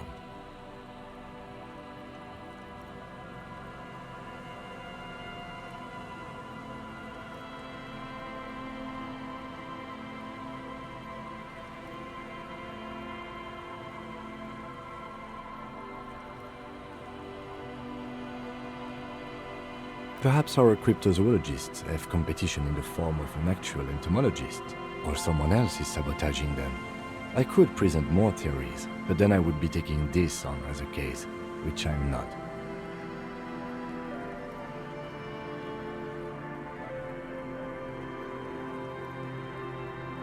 We did sort of promise to tell them, didn't we? A cold gust of air dries your sweaty face, and you look to the dark shadow, the felled building in the distance, drawing you to it.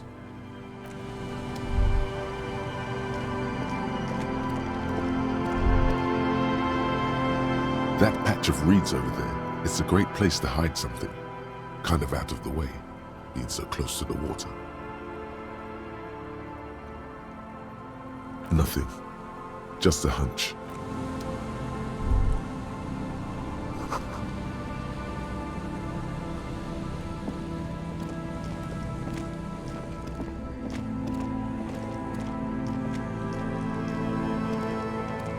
You've checked all the traps now. There's nothing else to do with them.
Just an ordinary wall.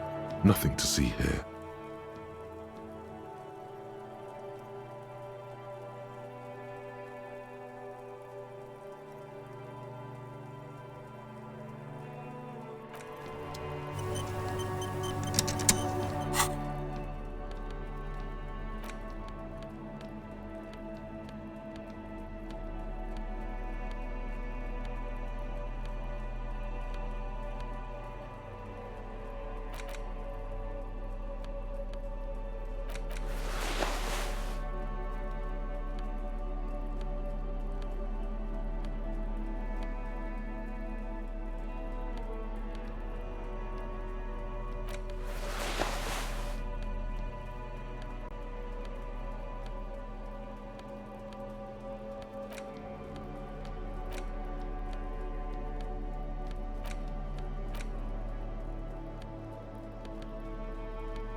Just an ordinary wall.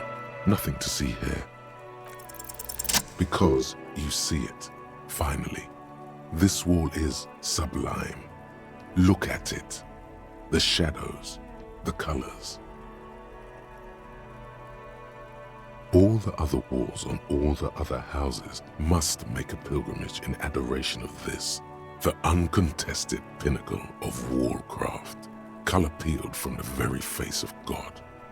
O Wall Father,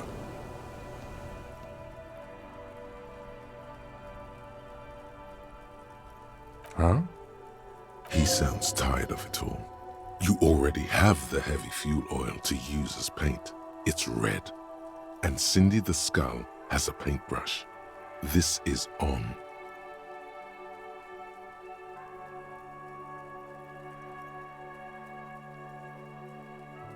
Mm-hmm. Sure.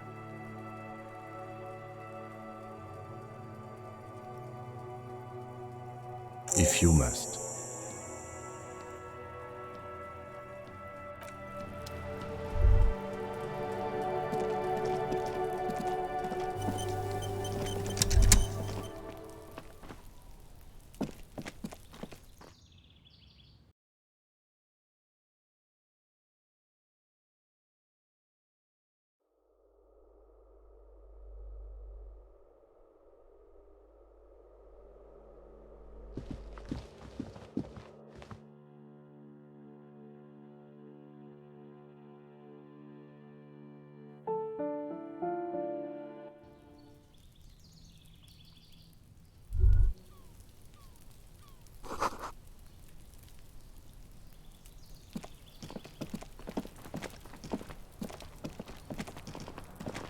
This door is made of metal and appears to be no one answers. We should return tomorrow. Tomorrow at 9 p.m. No one answers. We should return tomorrow. Tomorrow at...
Hello again, officers. Have you come to admire my mural? Ooh, not only have you found my address, you've discovered my biggest secret. I'm a coal miner. She does have eyes that seem to be smeared with coal.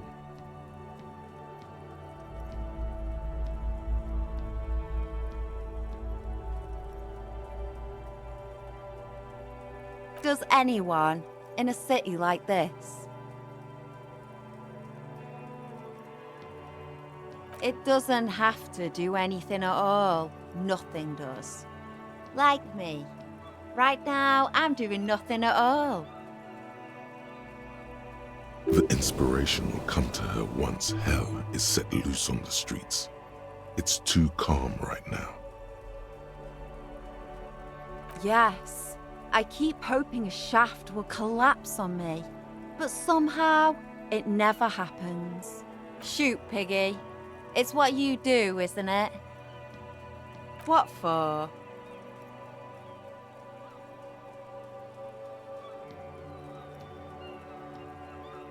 Well, if it's for art. But what kind of art are we talking about?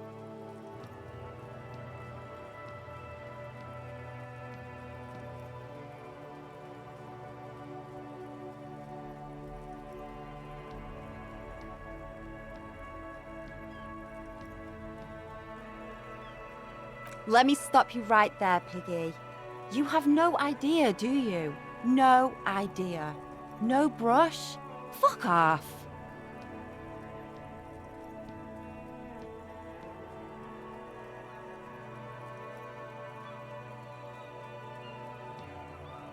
There, Piggy.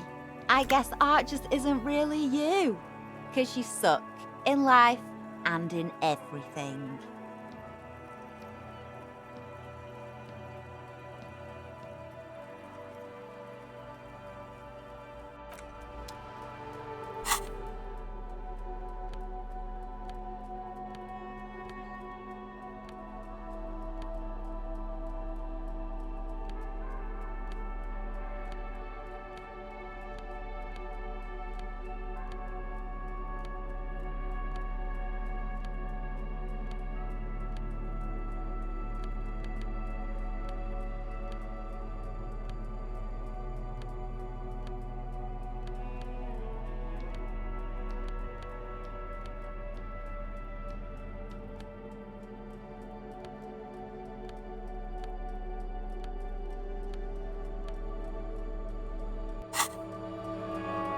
Hello again, officers. Have you come to admire my mural? They do say the painter always paints his own portrait.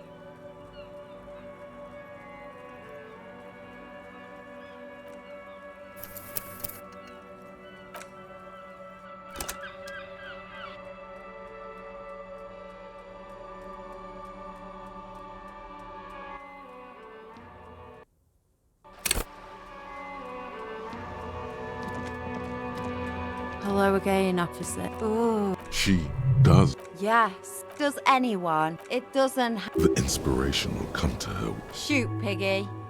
What for? Well, if it's for art. But what kind of art are we talking? Sounds like you're just about to live out your self-pity, not make a statement. I can't have shit art on my conscience.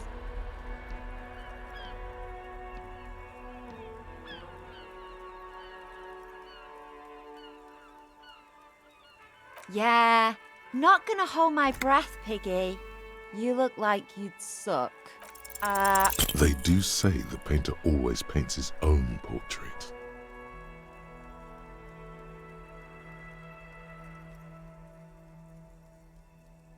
That's pretty fucked up. Even for you, Piggo.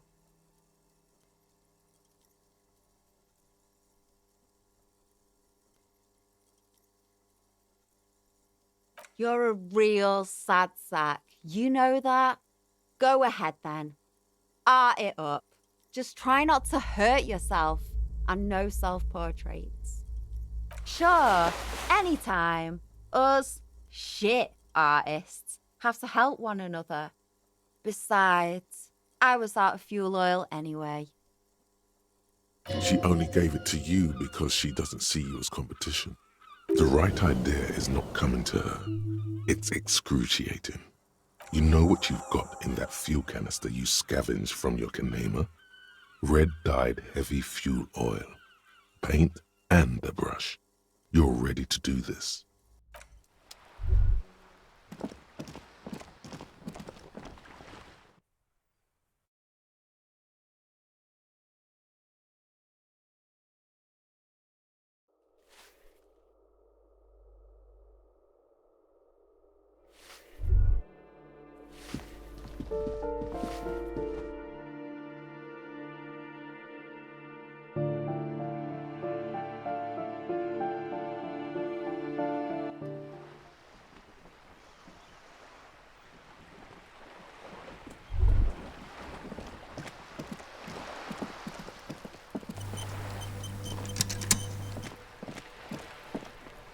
paintbrush in your hand is like a loaded revolver.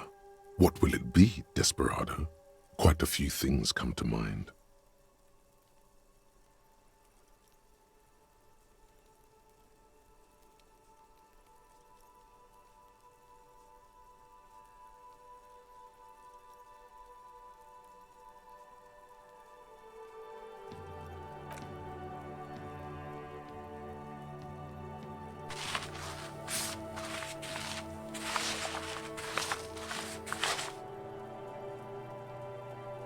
You've spoken. The wall will now silently repeat the message for a decade or so, until the sea air degrades the paint, adding another layer of detritus to the city. Very poetic. Real poetry. Should we return to our murder investigation? I hear there's a really bad one we are supposed to solve.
Oh, sweetie, I don't even know how to thank you for finding my husband and helping him out. I hope we haven't been too much trouble for you.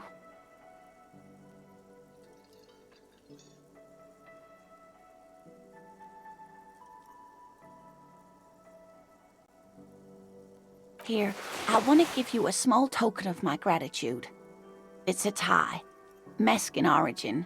The pin is an antique, quite special. The little silvery knob holding the tie together feels warm in your hand. It's in the shape of an avian skull with 8 eyes. You could ask her about this when you get the time. It's probably a cryptid, but the phasmid, of course, is more important.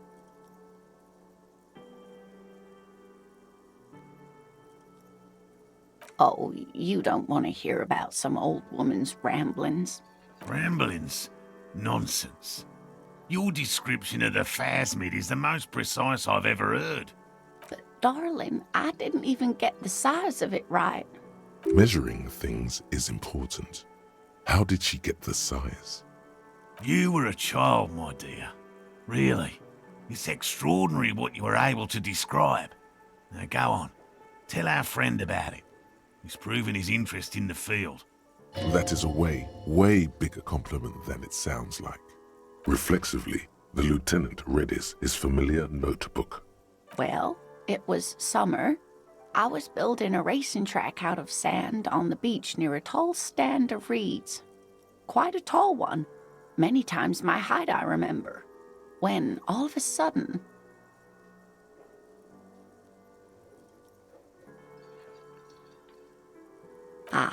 I'm getting ahead of myself. I was 5.5 in Betancourt in the suburbs.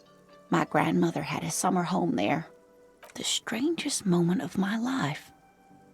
I looked up and one of the reeds moved. Not like a plant, but like a living thing. It stood up and looked at me. Its body unfolded like some antique toy. I've never seen anything like it. I didn't know this can happen, so I reached my arm and touched the thing. It felt just like a stalk of reed, but it moved, swaying, towering above me. After a while, 20 seconds, a minute maybe, it left, went into the reeds. I tried, but I was only a child. There was mud and high water. I couldn't see it anymore. I was just standing there knee-deep in mud, looking around me. Where did you go? Don't go. I ran back home to my grandmother and asked her if reeds could walk, and told her they were looking at me. Of course, she just laughed at me, but I knew what I'd seen. For years, it was a story I told at parties when I wanted to impress boys, that sort of thing. Of course, most people just took it as a strange, amusing anecdote. So did I, honestly. But then I met Morel. We were on a date. Can you imagine? She tells me a story, and it's the most detailed report of the Insulindian phasmid I've ever heard. The sounds. She told me it hissed. So that's how they met. This is beyond significant for them. It did, yes. Like reeds in a gust of wind. The way it moved, the colour, how some of its limbs were white, like marble. It matched perfectly with what I know from other accounts. It was amazing. If it weren't for Lena, I might have given up hope years ago. It's no exaggeration to say that she restored my faith in my profession.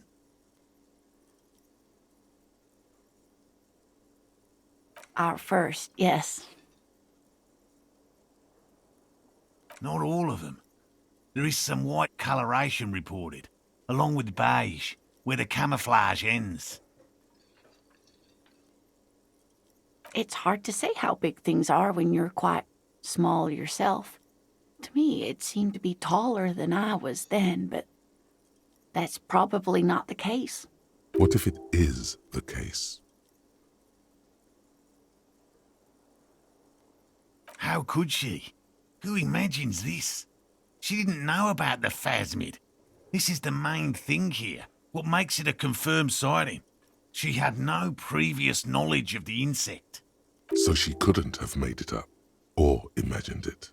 That's true, yes. I'm almost certain neither my mother nor my grandmother knew of it. It was only when I started telling my story as a teenager that boys would tell me, "Lena, you trying to tell us you saw the Insulindian phasmid out there in those reeds? Get out of here."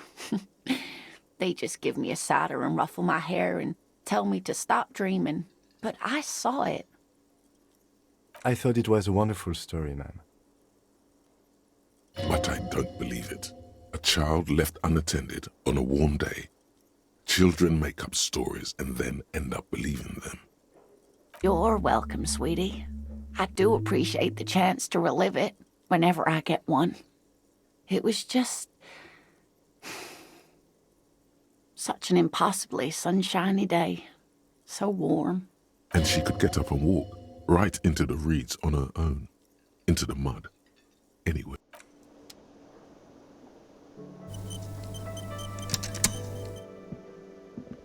I couldn't possibly shower thanks on you as enthusiastically as my wife has, but I am grateful for your assistance, officer.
He tries to play it cool, remain professorial, but inside, this man is itching for some news on those traps.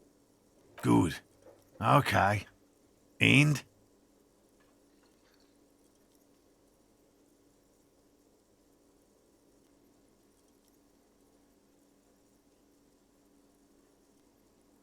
Completely empty? No locusts?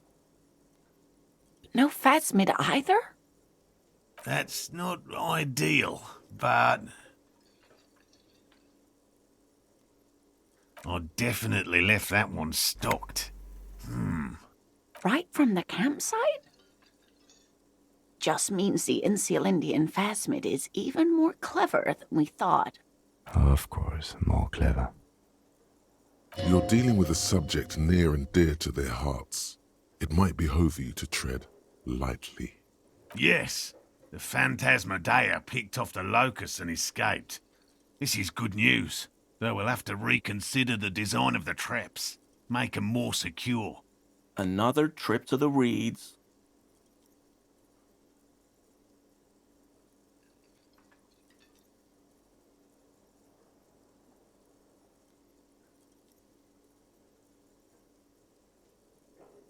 Of course we have.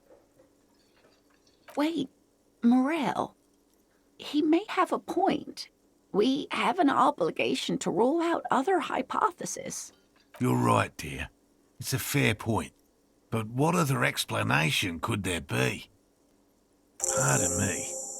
This is a big deal for us. You've helped us twice now, and brought some great news too. My gratitude, and the gratitude of the Société Cryptozoologique de Ravachol, is yours. Heartfelt gratitude.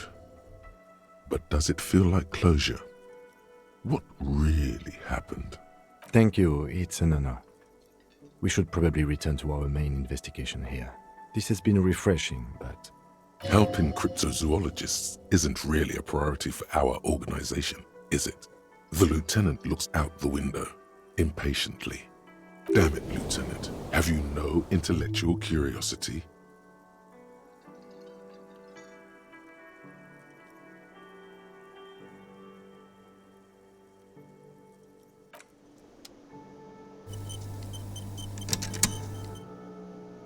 Hello. Lena and I were just discussing the design of the new trap.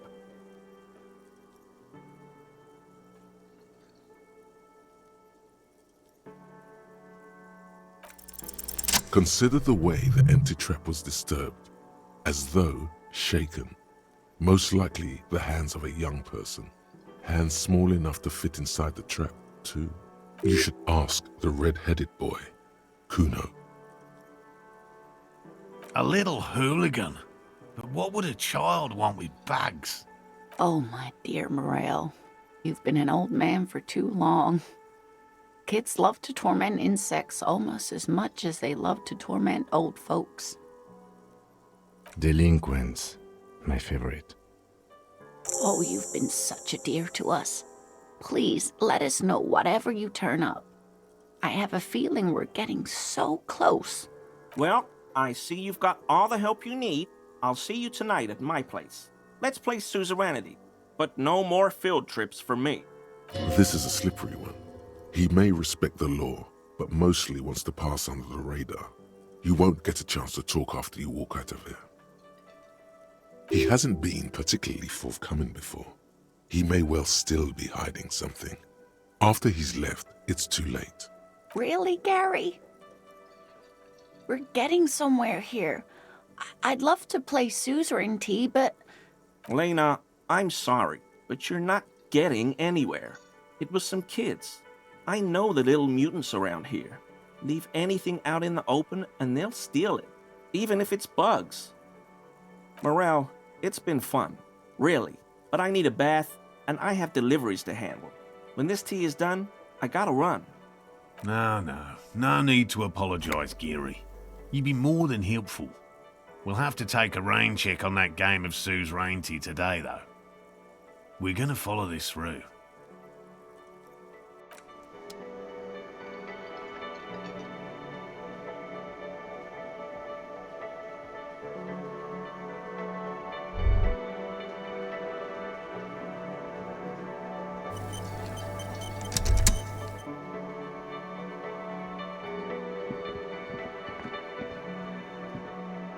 I really owe you one for getting us out of those reeds, officer. Finally got all that soot out of my hair. Name's Gary. Yellow Man. I mean, officer. The lieutenant raises his eyebrows slightly and takes out his notebook. I like nature, just not this bloody coast. It's mostly drunks and degenerates that come here. This man respects authority too much to see you for what you are. Pretend thou art a sober man.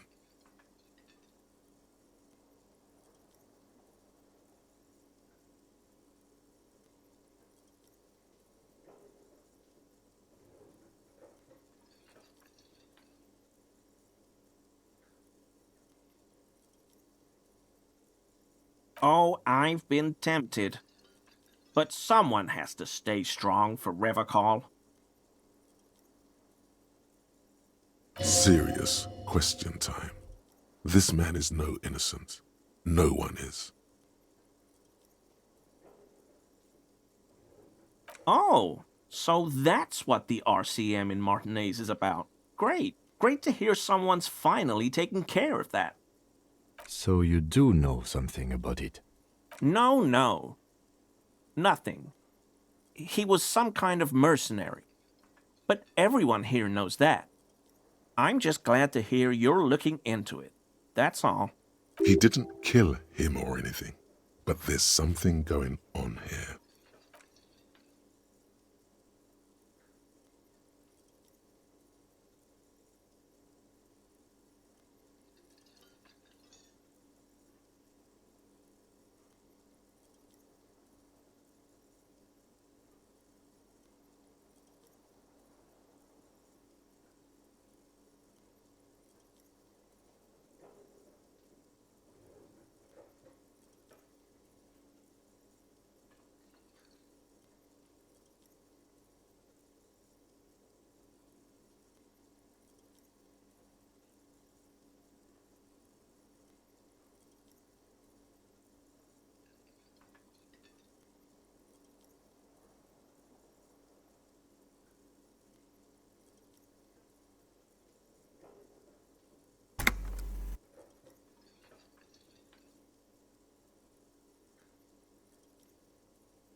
No.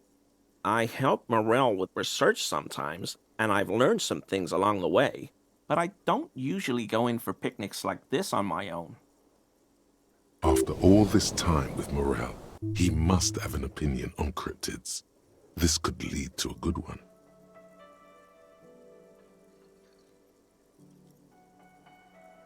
Oh, yes, the burning rhino. Morel doubts he's real, but I don't much care, because I won't be the one looking for him out in Safra Serai. A rhinoceros that looks ordinary during the day, but burns brightly by night. Well, at least the males do. They have special ducts just above their shoulder blades that secrete a combustible fluid. When the rhino is just beginning to light itself, it looks as though it has wings of fire. But how is this combustible fluid lit?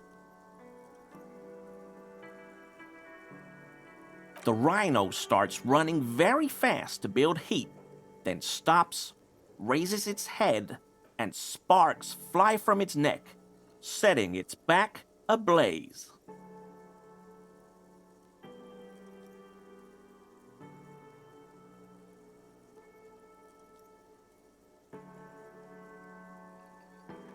Yeah, well, Revacall used to be a flaming rhino once, a long time ago.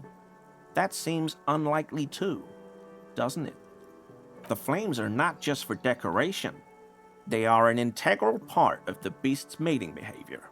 During the burning rhino's mating season, herds of male rhinos, all aflame, encircle herds of female rhinos, forming a fiery ring as they begin to copulate.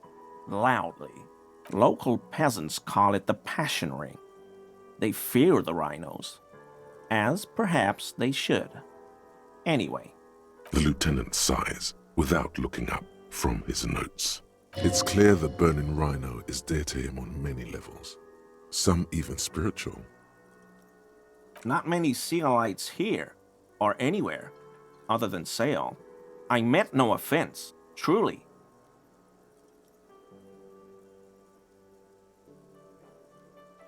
Oh, yes, of course he is. I was just speaking about his connections. Let's change the subject, okay?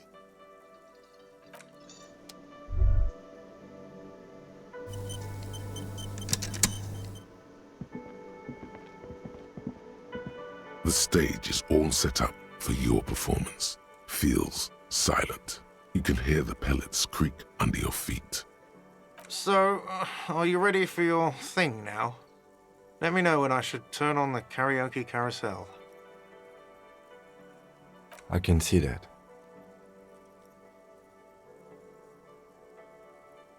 Immediately, a loud feedback noise startles the room. You feel like an amateur. How are you supposed to hold the mic? Should you just sing into it? Where should you stand? Hands. Where do you put your hands? The bar is full and buzzing with chatter. No one is paying you any attention. But still you feel your knees turn to noodles. They are going to hate you.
The stage is... So, are you ready for your thing now?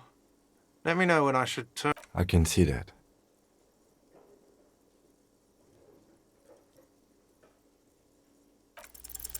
The air is thick with anticipation. Someone dims the lights as the music starts. Okay, here we go.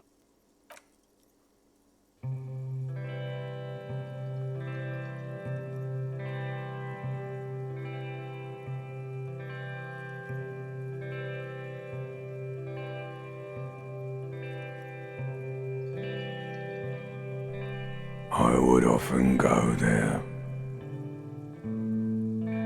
to the tiny church there,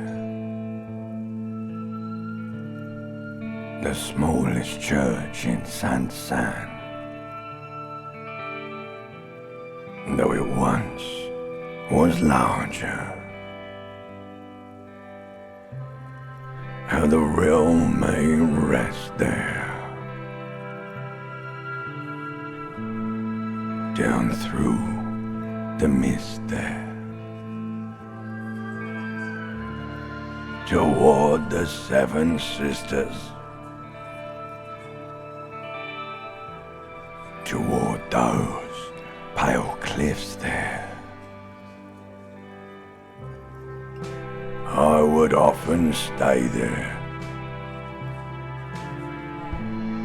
in a tiny yard there. I have been so glad here. Looking forward to the past here.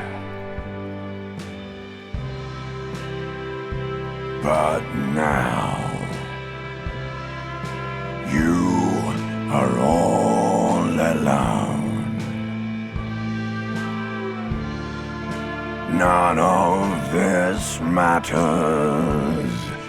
No, none of this matters at all.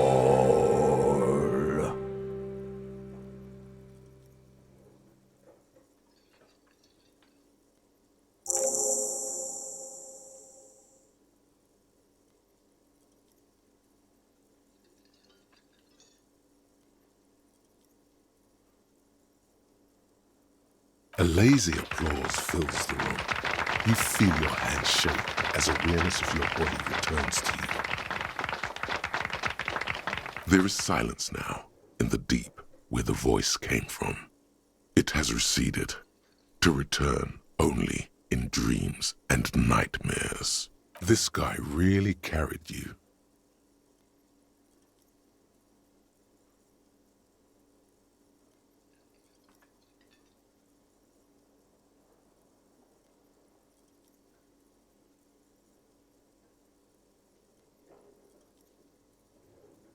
The lieutenant doesn't say anything, but gives you a quick smile before turning away. Good, good. Are we ready? I want to unplug the microphone now. Last words?